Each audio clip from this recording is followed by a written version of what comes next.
Good afternoon, everyone. Thank you for joining us today.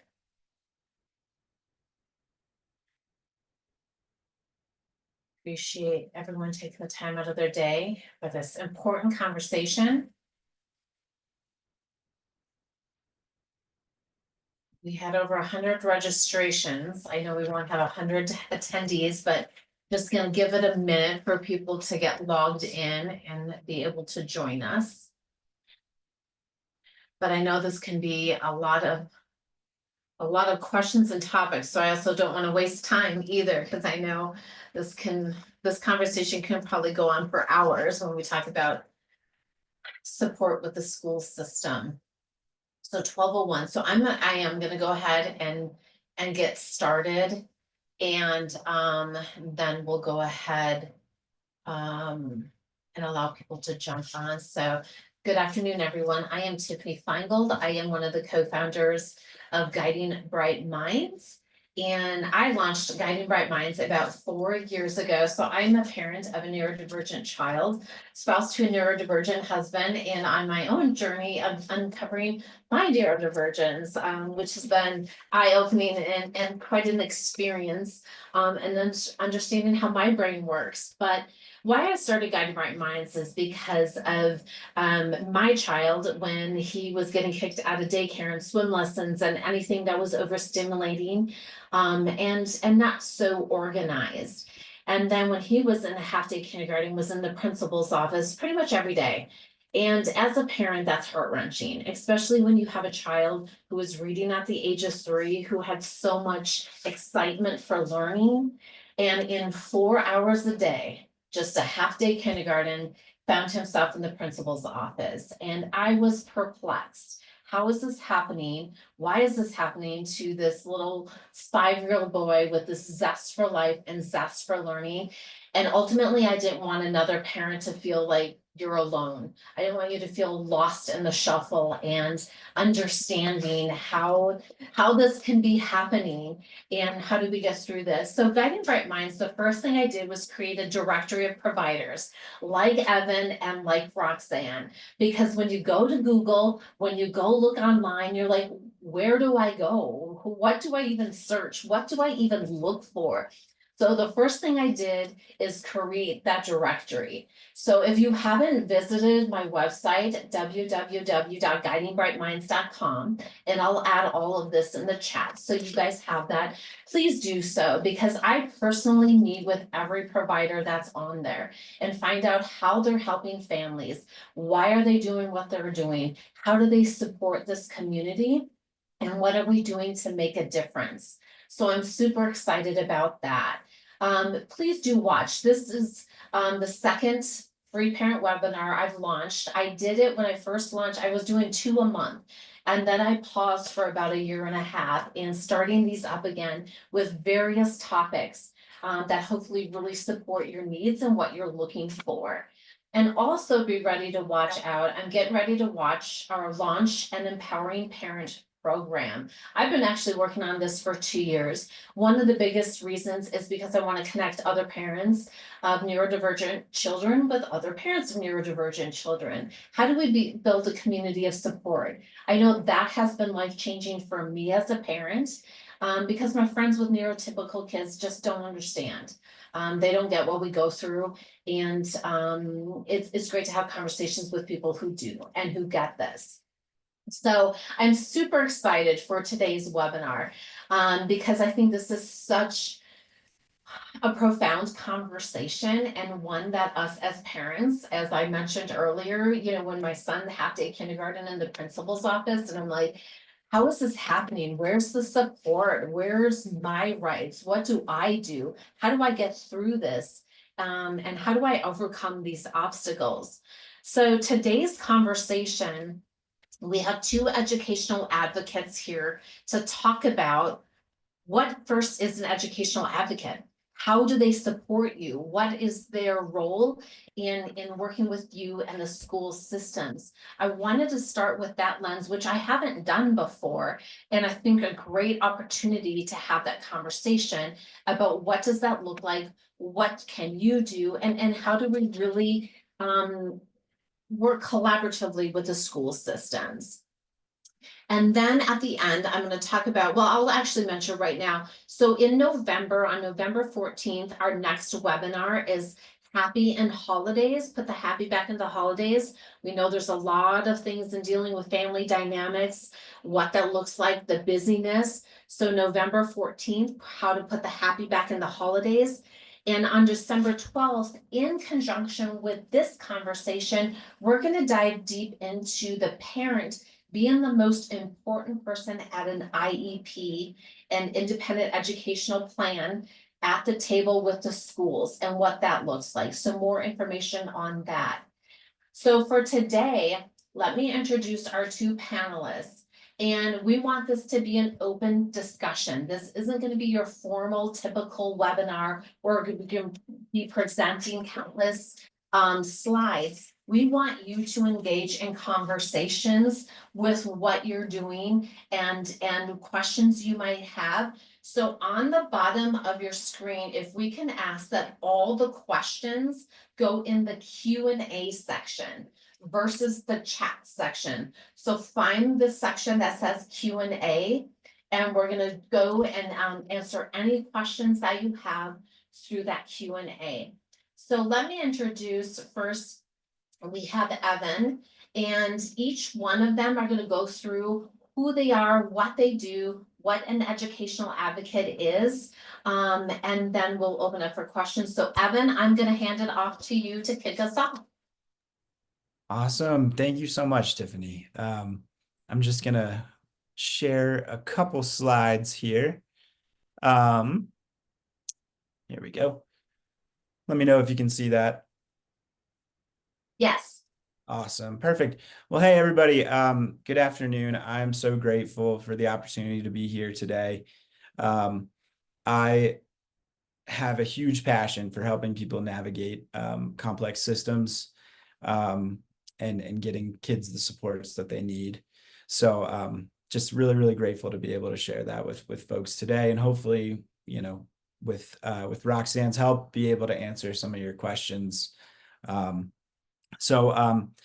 my name is Evan Galina. I'm a nationally certified school psychologist, but I currently work as a educational consultant and non-attorney advocate.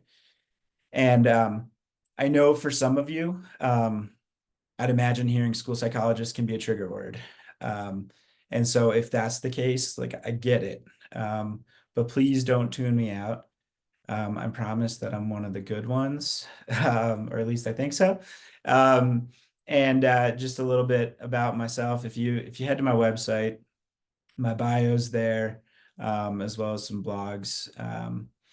And also, you're going to receive a follow-up email from Tiffany with handouts from today's session. So if I'm going too fast through this, I believe that we're going to address it during the Q&A, or it'll be in the handouts that you received. But overall, I know that people are here today because navigating the school system is really challenging, and you want answers, or you're hoping to learn from other people's questions. So that's what I want to be able to do for you alongside Roxanne today. But just to kind of set the table, for those who aren't familiar with the term educational advocate, I wanted to just kind of provide a definition. So this is from COPAA. It's a wonderful organization. You can join as a parent member. There's like discussion boards where you might be able to have your question answered by advocates like myself or by attorneys. But that's how they describe an advocate. And Roxanne is she's gonna follow up in a little bit. But I believe that definition is absolutely accurate. But the way that each person approaches that is very different. And in the Q&A, we're going to talk about how advocates can help your learner. But in my work in the schools over the years, I've worked on the other side of the table from advocates. And at times, more often than not, they didn't necessarily, you have to be very careful. If they don't have some of these skills that I'm going to talk about here, I've seen where it can detract from the collaboration, and stall things and end up kind of making things worse for the student. Whereas the reason I'm working as an advocate is I worked with a few where they were able to be, experts or have expertise in special education procedures, whether it's federal law or state law or local policies. Like they have that background. And even more so, what I feel is people who, if they know what they know and they know that they don't know stuff too, and that it's okay to say, I don't know that. Um, and let me talk to somebody who does, or refer the family to somebody who might be better suited to support them. You want somebody who's a good listener, strong communicator, both verbally and in writing. I feel like you want somebody who's a teammate to the client, and ideally in situations where the schools are ready to partner, can partner with the schools. I think that's when we see a lot of progress. And then you want somebody who's also can be a coach. So empowering parents, empowering the school team, outside providers, guardians, families.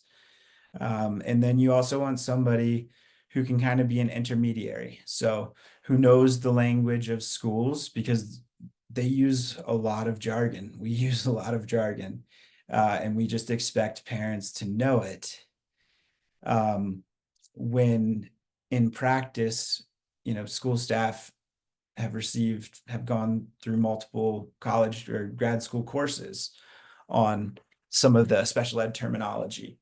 And so somebody who can see both of those sides, see the parents' viewpoint, their perspective, and kind of distill it into a way that it can be understood by everybody, that is a huge asset. You also want somebody who's balanced, from like an emotional perspective, because things get really emotional and tense in some of the meetings. But even more so, you want somebody who's strategically balanced, where they don't view everything as, at least this is my opinion, coming out guns blazing. You want somebody who can meet the level of resistance with an appropriate response and not go over the top in most situations, because ultimately that just ends up hurting the outcomes for the student. And then you want somebody who's knowledgeable enough to also be kind of like a watchdog if something seems off, to be able to say something about it. So are all advocates the same? No, they are not. We just talked about that. But other reasons that they're not the same is people have differing philosophies on their different roles, different experiences, background, training, areas of expertise. Roxanne has such amazing experiences, background in training and expertise, but it's very different from mine. So it's awesome that we're getting to do this together and get different perspectives. So in order to kind of know how I'm going to approach things during the Q&A, I just want to give you a quick background on, my experiences. So I worked as a school psychologist, birth through high school, worked at Children's Hospital Colorado doing assessments alongside neuropsych providers for kids birth through 30. So have experience with serving students with medically complex profiles. And over the years, I've definitely acquired some things to do, things to avoid doing. And we'll get into that during the Q&A. And with my psych training, these are areas where I have a lot of expertise. And so in the schools, when a student needed one of these, I'd start to refer to them as my friend. I saw myself as a school psychologist for all students, not just kids on my caseload. The more of these that were involved, the more likely they were to become my best friends. And sadly, at times, the less likely other folks were to think of them as their friends too. So they kind of you're responsible for these people. And that is, that's not a helpful way to approach things. And so I know that it takes a village and that I am not a village. That's a great mantra if you haven't heard it before. If you're a parent who's kind of struggling to navigate these complexities, like you are not the village. So my goal over the years was to try to bring more helpful adults into the village. And in order to do that, I needed to like build their capacity. And also try to develop these variables here, which are listed out. And so I've have some strategies for implementing some of these things. And if you go on my blog or my videos, I give some strategies for each of those. But over the years, I found, if you look up at the top, that there were a lot of systemic issues that were in place, but also increased, especially after COVID. And also the level of need that students had increased. And so I found myself having a lot of best friends and not enough time to be able to hang out with them all. Um, and so I tried those strategies and, would bang my head against a wall and it really wouldn't go somewhat too far. So I realized, as a school employee, I'm not able to help hold the team accountable in the ways that are needed. And so that's why I started GPS Education Consulting. Here's some of the services that I offer. You'll get that in the handout, and along the perimeter are some of the areas where I have training and expertise. And then here's my family. So on the right, my wife and I, we got married in Rocky Mountain National Park. And then on the left is my son, who is somehow 5 months old. His name's James. He's an absolute joy. And he helps me see my role in a new way. So that's been cool. And again, this will be in the follow-up stuff, but if you want occasional emails, I don't do more than 2 to 3 a month. If you want to schedule a free consultation with me, you'll have the QR code and that'll be there too. All right, thanks for getting through that. I am really, really excited to turn it over to Roxanne and then to get into the questions. Thank you, Evan. Appreciate that. Roxanne, I will turn it to you, and you're on mute, just so you know. Thanks, Tiffany, for the reminder. Hi, I'm Roxanne Bradley. I've been an advocate for 11 going on 12 years, not counting all the time I was an advocate for my kids. So I'm going to build on what Evan said. I don't have any slides, so I'm just going to talk to you as an advocate to parents. One of the things that I noted that Evan and I have a similar approach. We want to be collaborative. We want to work with the schools and the parents. And I think one of the biggest things that we do as advocates is we translate from parent speak to teacher speak and teacher speak to parent speak. And those are two different kinds of speaking. So sometimes it's just as simple as the word, today it was, my kids don't understand. Well, not understanding has a lot of definitions when it comes to a teacher. It can be as simple as, well, they're missing a word, or it can be as complex as, they don't understand the steps. So it's got to be you got to go in and interpret and help the parents figure out what that is, work with the kids, maybe sometimes to figure out what's really missing, or encourage the schools to do assessments to figure it out. So there's lots of things that we do. I think that one of the things that I wanted to add is thank you for Tiffany. Sorry, I didn't say that first, for having us here today. And as a panel, I think is really great. And I wanted to also point out, sorry, I've got a runny nose today, so you'll have to forgive me for having to deal with my nose. So I wanted to talk about the difference between an advocate and attorney, so that that's really clear, because Evan went over all the things that I would talk about in terms of what you need. I also think those are really important to understand the difference between an advocate and an attorney. We are not attorneys. Our job is to help at the lowest level and to escalate when needed and to pursue the right things that we need to pursue. We have a layman's understanding of the law. we are not lawyers. So we will get to a point, most advocates will get to a point where they're like, I've escalated as far as I can go.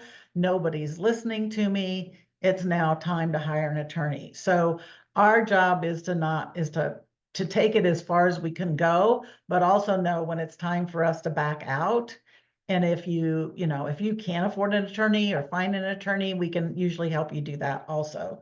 So, and I also call us educational advocates. I usually say I'm a special education advocate because that's what we mostly work on. But in my company, which is Learning Differences World, we also look at advanced learning plans, which we have in Colorado for kids that are twice exceptional, which means that they have an IEP and what's called an advanced learning plan, which is an ALP. So we do both of those. We also help with bullying situations, different things like that. We have a lot of parents call us just for advice. We had one the other day where a kid was going to get suspended due to having something illegal on campus. And so we gave advice that they're going to have to take their licks. This is not something you can renegotiate. They knew what they were doing and they were not even on an IEP. So there was not any kind of other retributions. We also know the difference between 504s and IEPs. So that's one area of the law that we are very familiar with in terms of implementing the law. So I would say another difference between advocates and attorneys is that advocates really work on the implementation of the law, while attorneys work on solving escalation problems that are not able to be solved in the normal process. Okay, so they will work mostly at the district and a school attorney level, where advocates work at the school up to the director of special education. So hopefully that helped explain some of that. My company, as I said, is Learning Differences World. I have a handout that Tiffany is going to send to you, and it's called 10 Questions to Ask a Special Education Advocate. This builds on what Evan went through, is what a special education advocate does. And I have questions that you can ask if you're looking to hire an advocate. It also has a QR code there for my website that will have information. So in my company, I have myself, I have another advocate, Jenny Brown, and I have an administrative assistant this year. So yay me. So there's the three of us. And I started as I'll do this very quickly, but I started in 1999 when my daughter was refused even evaluation for an IEP. So I went out and took a class in IEPs and then hired an educational advocate and worked with the district and got her on an IEP in the fall. That was in the spring. She was denied, and then in the fall. So there is a process that you need to learn. It's not the fastest process in the world. It is a very slow process. So one of the things you'll learn is about patience. I learned that from both my kids and the school district, how to be patient, because when you have kids that are neurodiverse, both my kids ended up being neurodiverse. My daughter has severe mental health issues. My son is twice exceptional with ADHD and being brilliant. So I worked on their IEPs for years and then did help for friends. And then with my daughter, we ended up having to sue Jefferson County, and it went all the way to the Supreme Court. So I learned with boots on the ground with the attorneys, what to do, how to do all that. We did win at the 10th Circuit. So we're one of like 3, I think, in Colorado parents that have won. So I learned a lot through that process. And now I also was an engineer at Hewlett Packard. So I have a whole lot of different, and I was a school teacher. So I have a real breadth of knowledge that I apply and help parents with. And Jenny, who works for me, she comes from a very different background. She worked at the schools as a para. She's been a substitute teacher before. So hers is boots on the ground in the classroom, and with 3 children. Her oldest child has on an ALP. Her middle child is on an IEP for medical issues and so severe learning disabilities as well as medical issues, and our younger child, it looks like, has ADHD. So between the two of us, we have quite a breadth of knowledge of different issues that can come across. And then I've been doing special advocacy for about 11 years and certified through Rights Law as well as advanced certification through COPA. So that gives you a little bit about us as well as advocacy. So looking forward to answering questions. Thank you so much to know, and I'm so glad we're starting with this conversation. I just want to remind, and I already see we have some questions in the Q&A. If you have questions, please don't put them in the chat. Do it in the Q&A section so we can go down and prioritize them. I do want to kick off because I think this is important. So what are the most common challenges neurodivergent children face in the school systems, and how can parents recognize these challenges early? We know early intervention, we keep hearing about, is so important. I was forced with early intervention when my son's in the principal's office every day. Again, mind-boggling, but what can parents look for? Roxanne, you're off mute. Why don't we start with you, and then Evan, if you want to chime in. Okay. Parents can look for, so you were saying, I'm sorry, I kind of spaced and I apologize, but basically, how do you know when you need to get an IEP? Well, kind of, yes. What are the most common challenges? Yes. And then how do they recognize these challenges early on? Right. So there's a real break at second grade. So one of the things that I found at second grade is the magic year. At that point, a student will either start to go down the path of your typical student, or they'll start to go down a different path. And that is probably the top year for determining whether or not a child needs to be on IEP, unless it's very obvious before that, like they have a medical issue, they have a physical disability, they've been diagnosed with autism. So it can happen a lot earlier. Those are very obvious. But when you get to that second grade level, you're looking at, are they keeping up in reading? Are they keeping up in the classroom? Do they have any behaviors that are starting to show up when you didn't have them before? Those are typically related to whether or not they're keeping up in the classroom. And so that's where I see a big break. I'll let Evan say his comments on that. Yeah, thanks, Roxanne. I would agree. I think that's really strong advice. When you're getting to that second, third grade time of school, you're switching from learning to read to reading to learn. And it's something like 85 to 90% of behavioral challenges have an underlying academic difficulty. So, I mean, I think the way that I kind of approached this was, I think there's lots of obstacles that I think all parents right now are facing when they're getting supports to schools. And I think that's some of the systemic issues, like not as much resources and funding as needed, or lack of time because they're still catching up from like COVID related issues, understaffing, qualifications of staff because there was burnout, and so many people left the field. You lose a lot of systemic knowledge when you have trained educators that are leaving.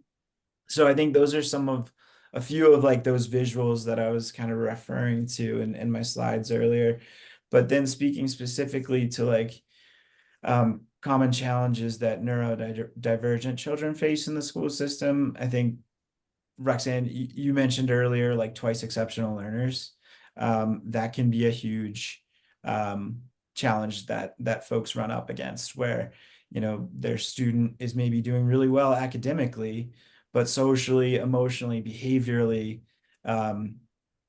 things the child's not progressing like the other kids in their class, and you're getting calls or occasional, emails or frequent emails, right? Or you're starting to see like learning behavior comments and report cards. Like, I think looking at like data is a huge, I always go back to data, right? So like if you are starting to see patterns um where you're identifying like your child is really strong with certain things, but these are areas that are not coming along as naturally as those other areas, that's a sign in my book to like pay more attention, start talking to people, and start, like Roxanne, you mentioned earlier, the processes can be very, very slow, right? And so having those conversations, putting it in writing early, um, I think is a very useful tool for parents. I think the other thing that I often would see is like a disconnect between environments. And that was so frustrating, whether I'm working on the family side or from the school side, when like in school, a student is either doing really, really well, and at home, like they are falling apart after like holding it together all day long. And you're having these conversations of like, we need to support this child, but the school's like, well, we don't have data to show that like the students needing support. That can be a really tough challenge. And again, I think it goes back to like data, starting to identify trends in anything that you're hearing that kind of makes it a case for like a pattern of behavior that might require, or pattern of differences that might require some supports. The flip side is also really challenging if there's a lot of concerns at school, but at home the student's doing fine. Like having those challenging communication of where one person sees it one way and the other person sees it the other way can be really, really challenging, I think, for neurodivergent students. Yeah, I was going to jump in here, Evan, Yeah, in please. terms of the most common roadblocks question we got is, I think that that's one of them when it's a different view from home and from school. Typically, if I'm seeing things at home, then I'm going to expect them to start seeing them in school. It's just a matter of time if no supports are put in place. So that's one of the things that I stress. Another common roadblock that we encounter is getting the needs met of the student and having goals that are measurable. So a lot of times you'll have, Evan's laughing, a lot of times you'll have goals that aren't really measurable. It's like, we're going to improve reading. Well, great. What does that mean? That doesn't really tell you anything. So that's some of the things that we work on a lot, is helping schools rewrite goals. So that's a roadblock.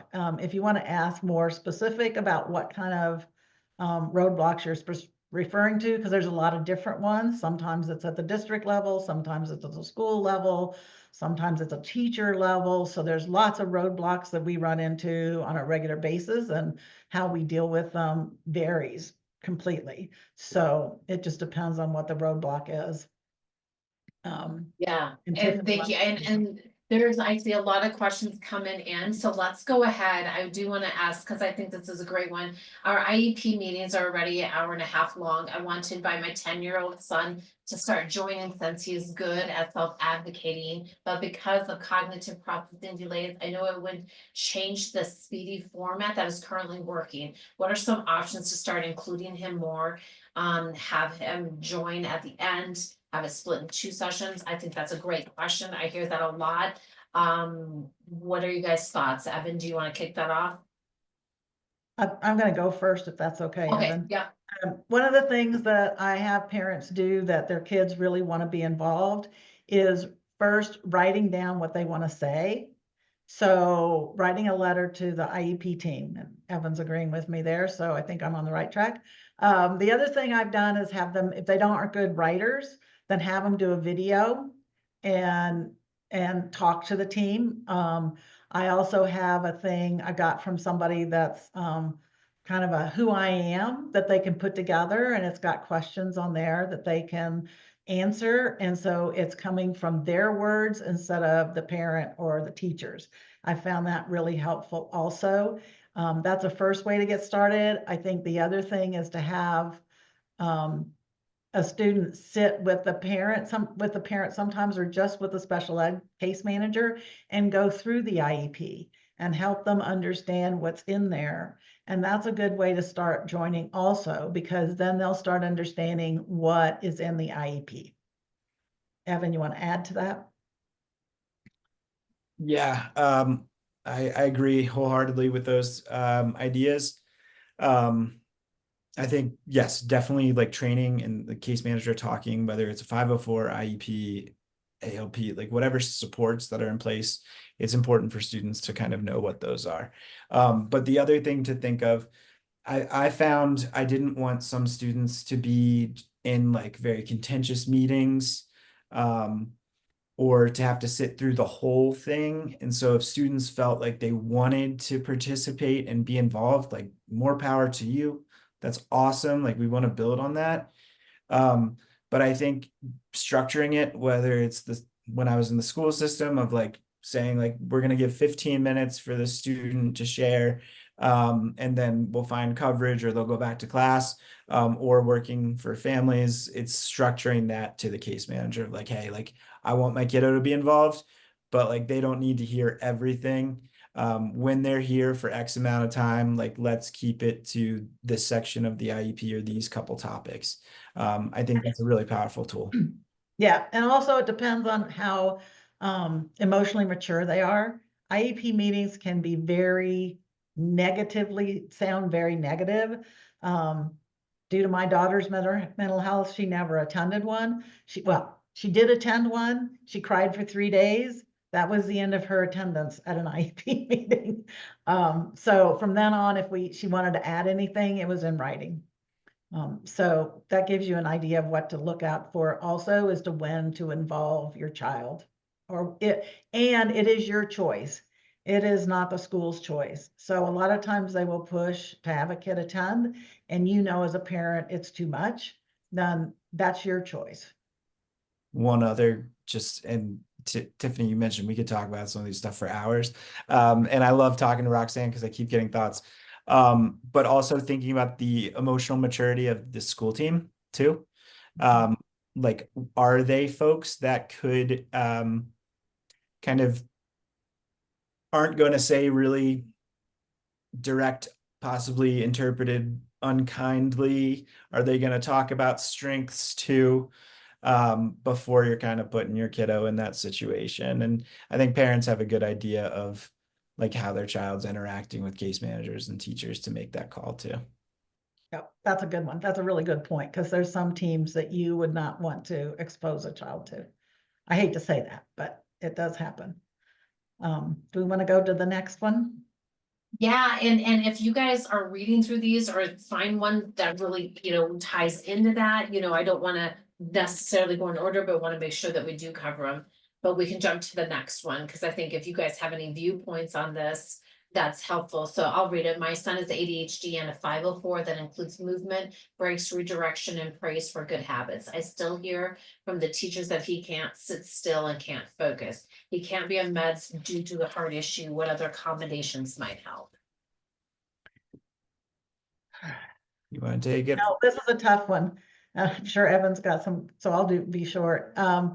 I think that there are alternatives to medications that you can look into that are very helpful. I know for my son who has ADHD, exercise is like the number one thing that he needs.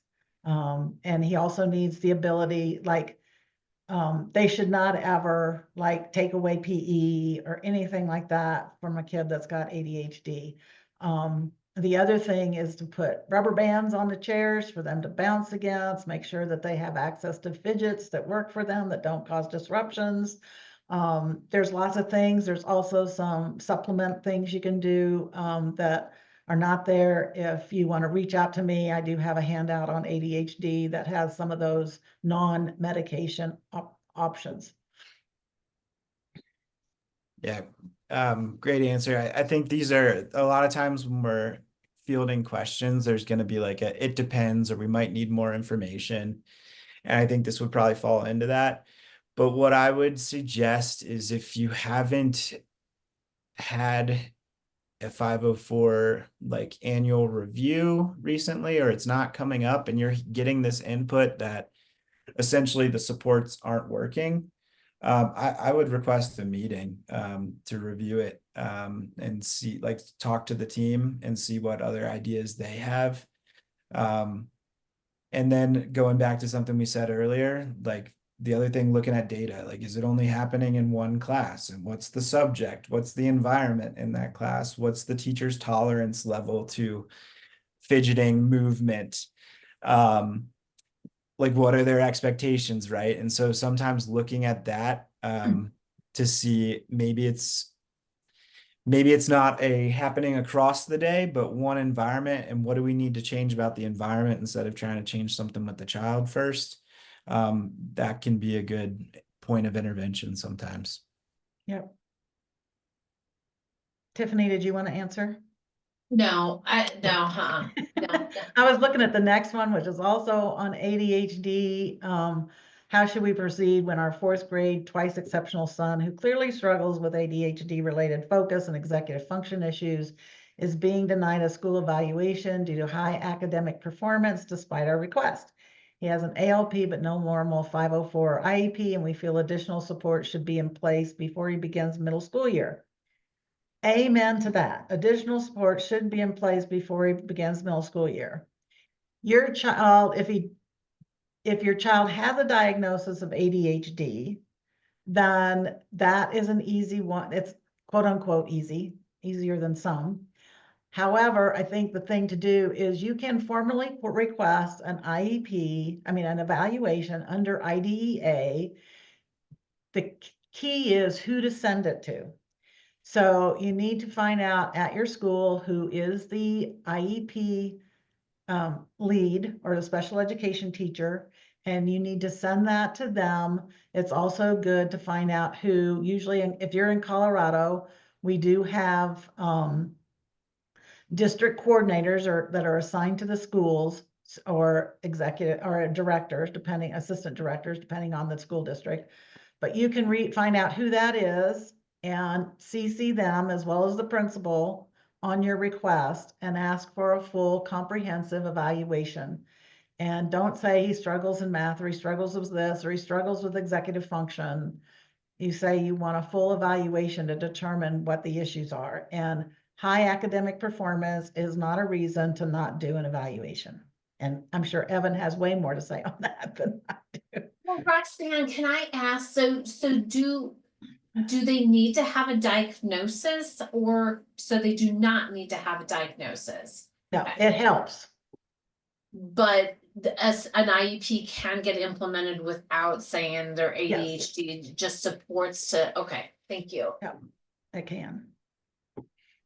Yeah, great response. I think, again, looking at data, keeping, like, for parents that are struggling to kind of, like, these cuspy cases, what the schools sometimes refer to, if they can't point to like specific academic areas, again, keeping like a binder of like, what are the emails you've gotten, what are the scores on assessments that may have been influenced by executive functioning, how often are they forgetting to do their homework, like keeping that stuff really helps you to not only have that email that's sent, but then to come with, here's my rationale, which also, in my experience, it's like,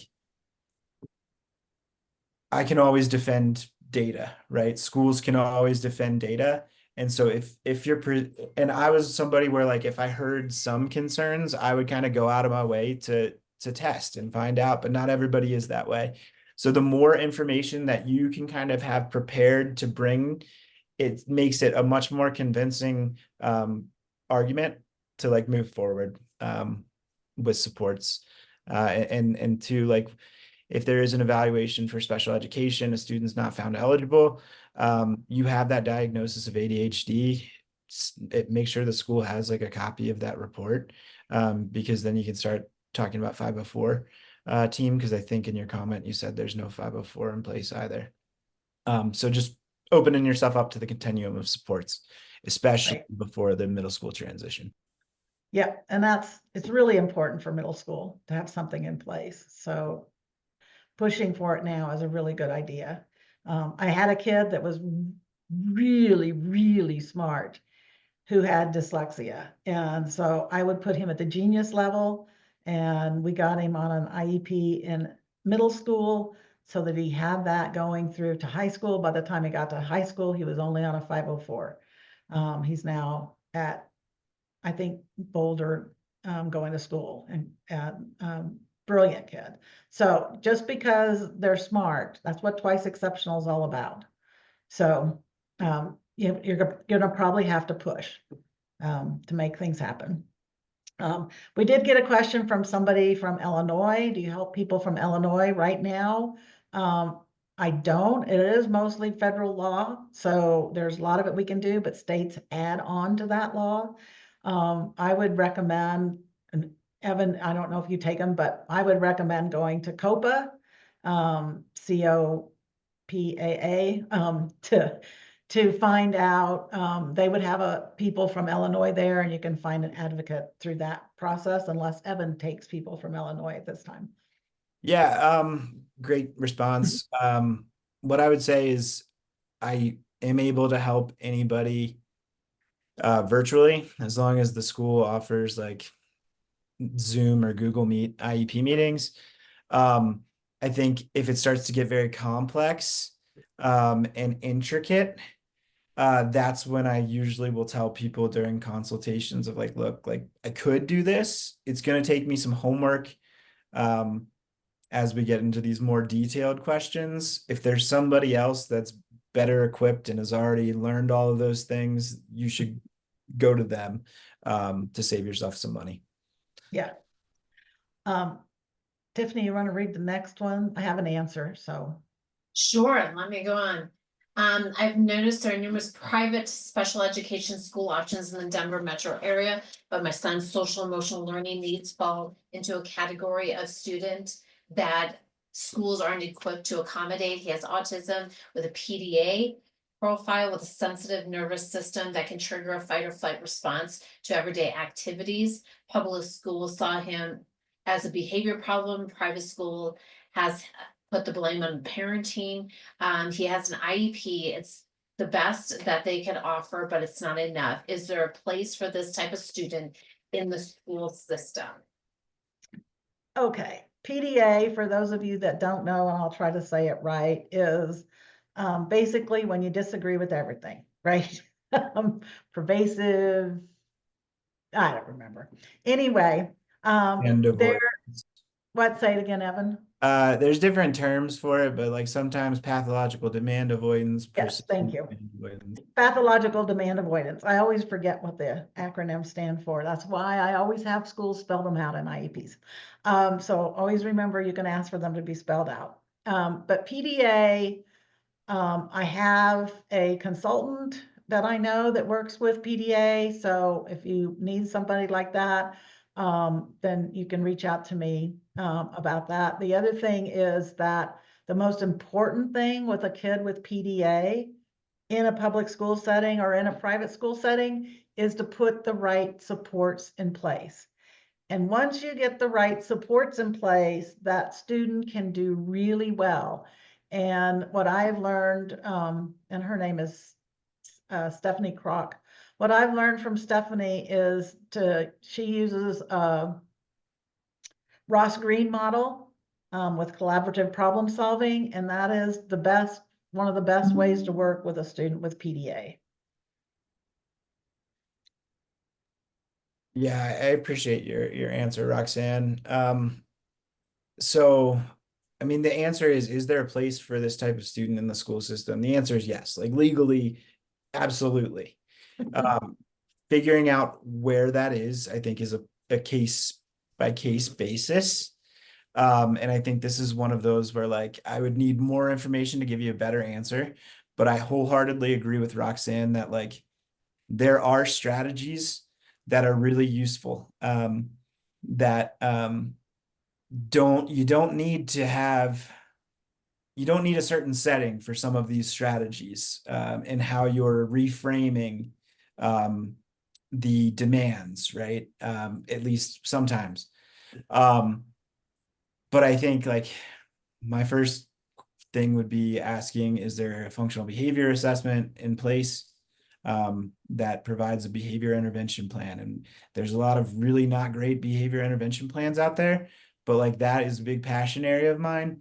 And so the idea of preventative strategies of like, how can we, what language, when you talk about Dr. Ross Green, it's like, what language can we reframe demands in that will be less likely to be seen as a demand? And then the other thing that I've kind of, when I'm working with families where they have a student with the PDA profile, is I think sometimes it can be really challenging for schools to know exactly what they need to do to support, because PDA profile was not something that people received a lot of training in educationally. It started as a concept in Europe and has kind of worked its way over here.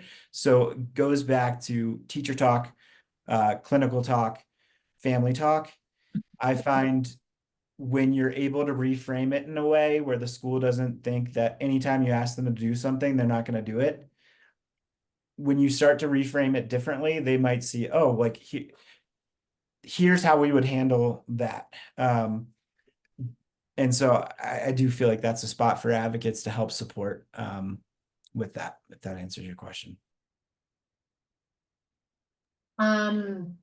I'm also gonna put my email in the chat. And one of the things with launching Guiding Bright Minds, even on the independent schools, your advocates are gonna have, most of the information, but I also can offer some recommendations as far as just like you're looking for occupational therapy, or you have questions on independent schools. I don't charge, I'm not a consultant.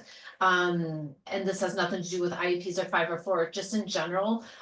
Because of my experience as a parent, like to help parents. I'm gonna give you guys my email address. So email me. I live in Thornton area and I'm looking for, speech language pathologists. Who would you recommend? That's kind of what I offer, and that's what's all on my website. Let me ask the next question. We engaged and advocate when supports were removed from our child's IEP. Oh, there's a lot of removal or suggestions of removal of IEPs, which I know probably firsthand is frustrating from the school systems. But we did not agree with the team and refusing to listen to us. The advocate is one of the only two we could find in our area, and timely communication and is an issue, as well as not attending any meetings in person. Any ideas? So are you saying that the advocate's not attending any of the meetings? As I'm not sure if I'm understanding that, but did you guys? Yeah, I mean, I think that depending on where you live, there are sometimes not advocates in the area. And so most of us, I think, at this point, charge for our time to travel because we attend a lot of meetings virtually. So that's one thing you can look at, is to find an advocate who will either, that you're willing to pay for them to drive, or that works really well on remote. Most of us are used to doing that now and don't have a problem with it at all, and neither do the schools that we work with. So that should be something when you're looking for an advocate that you look for.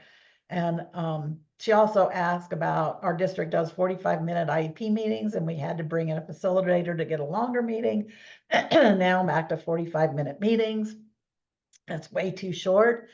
I agree, by the time you get started, especially if you have a complicated child, by the time you get started, I used to always tell my teams, my daughter is not a 45-minute kid. She's an hour-and-a-half kid at best.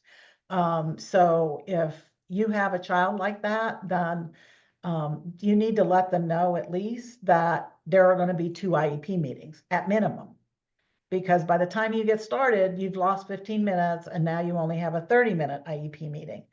A lot of this goes to talking to your district coordinators. Sometimes principals do not understand how long IEP team meetings need to be, and they put out this demand to the school team to say our IEP team meeting, our IEP meetings will only be 45 minutes. And then you need to bring in somebody from the district that says, no, we need to have a longer IEP meeting.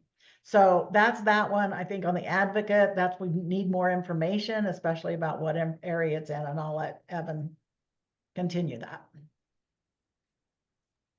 Yep, I would echo everything that you just said. A lot of people do virtual.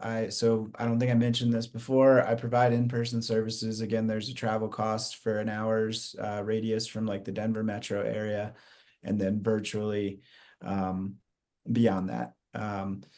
So, and then the question about the meeting length, absolutely agree. Letting them know in advance you want more time. And if they're not kind of going along with that, being very clear during the meeting, saying you want it documented that like we didn't finish this IEP meeting, and that it needs to be a continuation. And like Roxanne mentioned, that having it continue to draw out, having missed time, if you can start to make them realize after like a few of those, that it just makes sense to just promise more time and get it done. And then there's also just like maybe some strategies that you can use for time management efficiency. I know some of that's in my blog, but like I let parents, I pretty much will tell parents to like type up their input ahead of time, so that they can copy paste, email it to the case managers, put it directly in the IEP. And then when you get the draft ahead of time, you should be getting it ahead of time. If there's comments, things like that can be easily highlighted, and the changes that you want to see, putting that out there, those are efficiency strategies, where then it's not necessarily that they're agreeing to change it outside of an IEP meeting, but they know like, here's your priorities walking into it. And they can already kind of think about it, and maybe sometimes they'll update the draft and just emphasize this is not a draft, or this is a draft, it hasn't been approved yet. But those are some strategies you can also use too. Yep, and I agree with that wholeheartedly. We ask for any documents that they're gonna have a meeting on, whether it's an evaluation or IEP, 5 business days before the meeting, because we've got to get together with them and everything like that before the meeting. But for a parent, it's up to you the time you need, but if you're working, you're gonna need time. And then I would, like Evan said, if you can give it to them ahead of time, that's another reason for the 5 days, is that if you can get it done ahead of time and give your comments, a lot of times they can take that into account. And it depends on the team. If the team is a team that you can trust to take your comments and take them as input versus a team that's going to build a reason why those can't be implemented, then you may or may not want to give them to them early. So that's another thing to think about. I'm Great gonna discussion. Oh, go ahead. go Roxanne. ahead. No, I was I was just just gonna say, talk I know about we're the getting to question. the, Go ahead. yeah, the top of the hour, and we have a couple more questions left. What resources do you recommend for writing effective ALP goals? How much should these goals focus on strengths versus deficits? Our school recently provided ALP goals without input from us or our student. Well, this is a really good one, because my understanding is that there should be at least 2 goals, one on a deficit and one an effective needs goal. So that's what they've decided. One has to be an effective needs goal. The other one should be on a strength. It should be extending where their giftedness is.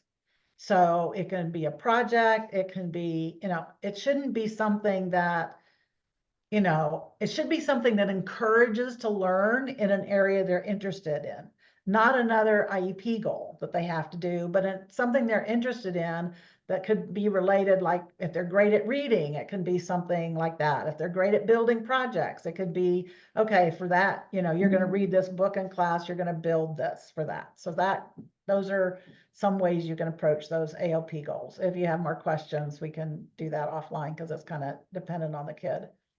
I think we have time maybe to finish the last question. Yes, let's dive into it. My son is 5 years old in preschool with level 1 ASD.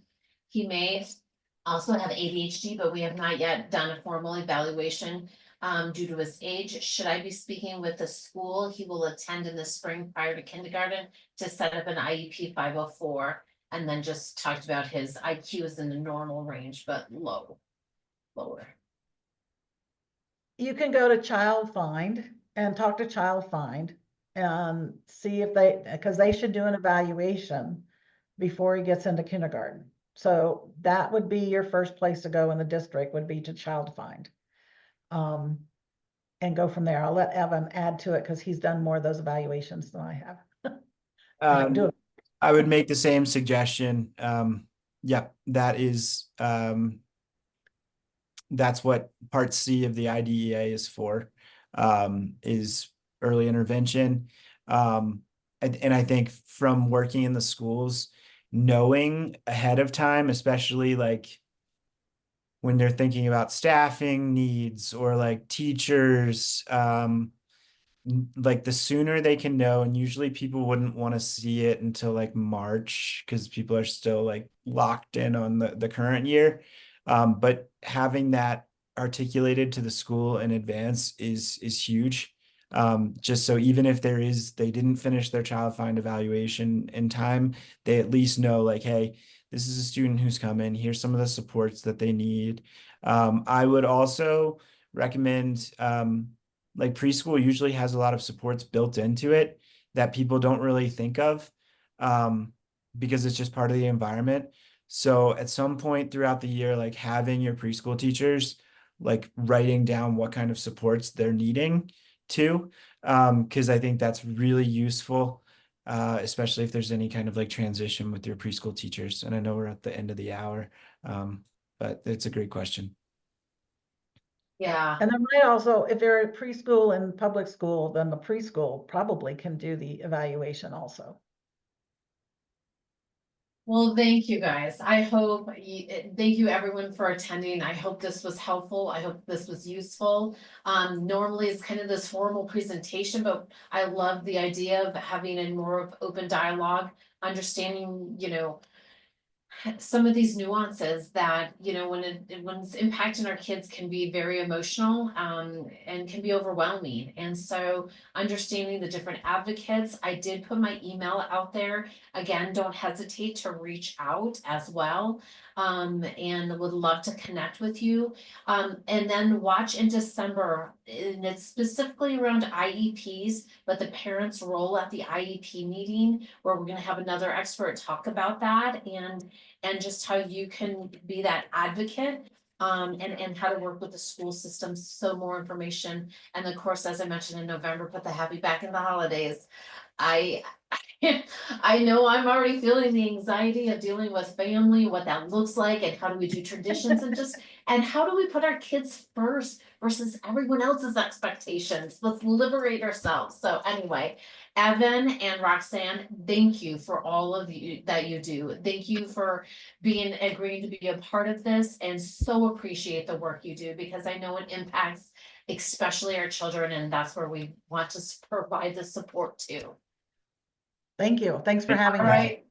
Thank It was you, everyone. delightful. All right. Yeah. Have a great day. Bye.